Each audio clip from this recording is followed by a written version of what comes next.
Welcome to Bread and Jelly. I'm Jelly. I'm Bread. And we're going to get right into the story because we cannot skip it. Oh boy. You know, I was always a big fan of Pokemon as a kid. I'm glad that the games have really lived up to the legacy that they've created. You know, I think with this game they really sucked because they really dropped the ball with the variety of Pokemon you can have. Yeah, was it like 4 or 5? They went from like 100 or hundreds to only 5, and I think they really. Oh wait a second! This is Pikmin. Oh, it's Pokemon. Oh yes, this is Pikmin 3. Yeah, it's Pikmin 3. I've not really played a lot of Pikmin. Yeah, you and I have on occasion played this, but I never really felt like I got it. Yeah, it's something that's definitely unique. It's easy enough to understand, but it's definitely something that you can't just pick up like immediately. Yeah. But yeah, this particular one is probably the best when it comes to teaching you how to play the game. Effectively. But I have to say the way that they hold your hand through the game is probably the worst. Really? I think this is my least favorite Pikmin because of that. It's beautiful. But, well, you'll get to see it if we play the story mode. We're going to try some multiplayer and then maybe the story mode. Okay. But yeah, it's just... In the original Pikmin, you got punished. And then you learned, but in this game it just says like, look at that thing over there, look at that thing over there. It does this. Don't let it do that. Because I mean that's counterintuitive because you're pioneers in an unexplored land.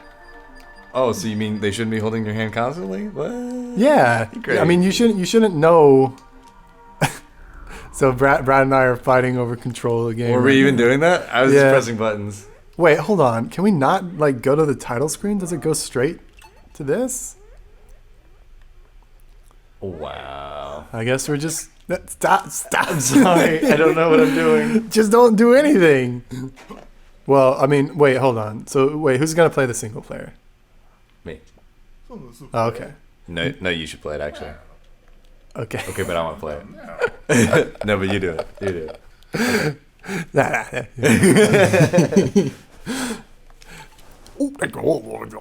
They have a funny way of speaking in this game. I love yeah. it. Yeah, and they have English for like the names. Oh yeah. Like they'll say do that Drake. Yeah, something like that. It's Dude, funny. But what's that game? Animal Crossing gibberish is the best. Yeah. You told me how it works, right? Yeah, basically they just say each of the letters in the words that they're saying, and it sounds actually surprisingly close to actual speech. Yeah. It's pretty cool. I found somebody did an Android app that approximated that and gave you like little sliders so you could mess with the different parameters. Yeah? Yeah, he's really cool. Like a sound designer for several different game studios. But yeah, it's kind of neat. I love that sort of stuff. Yeah, so like so you is like, wow, you. Yeah, Yeah. exactly, and it sounds close enough to the real world. Yeah, it really Real does. word, even. Why you? Why are you? But it's so fast that you don't like really recognize it. Mm-hmm.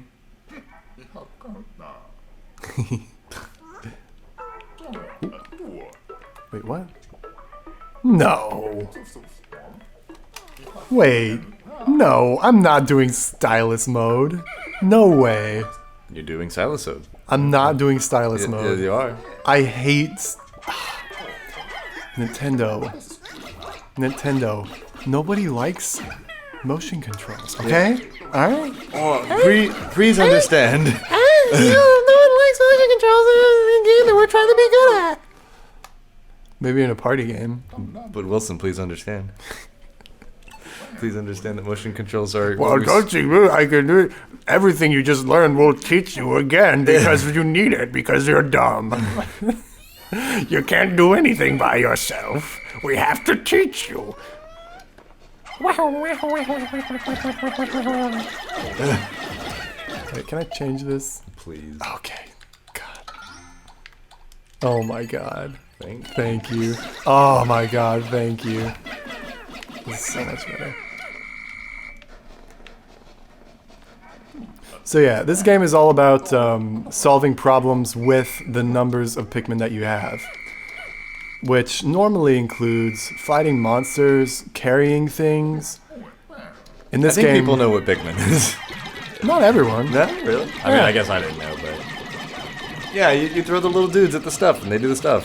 Yeah, but you were talking about how games are based off of the solutions to problems and how you find those solutions. Yeah. The problems in these games oftentimes have to do with either something that you're not powerful enough without Pikmin to defeat, or that you're not strong enough to carry. This is a beautiful shot. Look at this.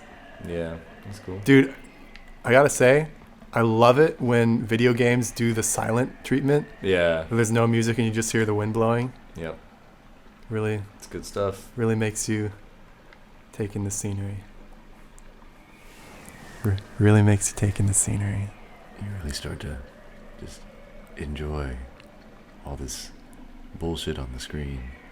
I want to call it bullshit. I mean, It looks like snow, but you know that's not snow. well, I mean, it's kind of That's- icy. Why is there water when everything else is ice? Because it's moving water, Wilson. Have Oh. you never been outside? Yeah, Moving I have water, been. It doesn't freeze. Oftentimes, Oftentimes you're an idiot. oftentimes and you don't know it's about moving ice. water. okay, Because- we're just gonna move on here. Yeah, we're just gonna move on because Wilson can't handle basic physics. Thermodynamics is a foreign concept to his. Kill all of them. We're good and they're bad. Well, in this case, it's a little bit more justified because it's either them or us. Did I ever tell you about that game design I was working on a while ago, where you actually, the whole goal of the game was to resolve a conflict between two warring nations? No. Yeah, so it's like a tiny little island, and there's two cultures that are like split, like so think Haiti basically, where they're kind of like split down the middle between, you know, radically different cultures, and you play as like a single roaming priest who tries to unify the two groups. Oh, okay. Yeah. Game of diplomacy a little bit. Yeah, like Oh, it's the Drake. oh, is that BB-8? That does kind of look like BB-8. Is that BB-8? Ah, I love Star Wars. Star Wars is the best. I can't remember what sounds BB-8 makes. No, that's R2D2. Well, they sound pretty similar, I would think. They actually don't. No. I don't think so. They're kind of distinct. Yeah, Huh. but for some reason, you would think that they would make BB-8's sounds really memorable. But I don't remember them very much at all. I watched the movie twice.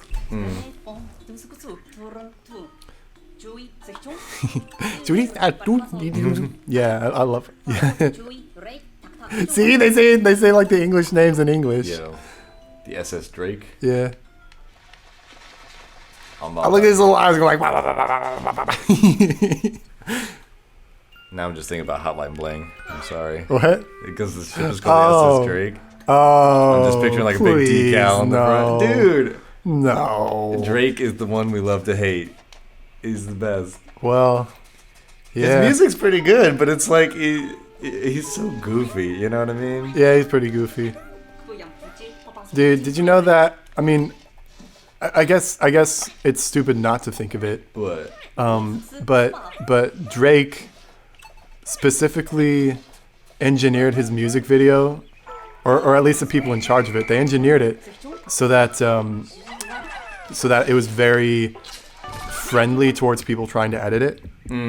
So he knew people would make it into a meme. So he had these little not animations of himself, but all the dances that he did were easily loopable. Yeah.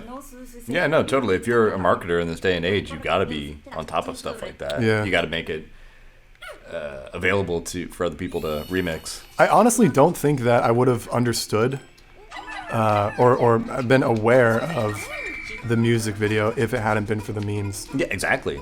But now, if you didn't know who Drake was before, you know now.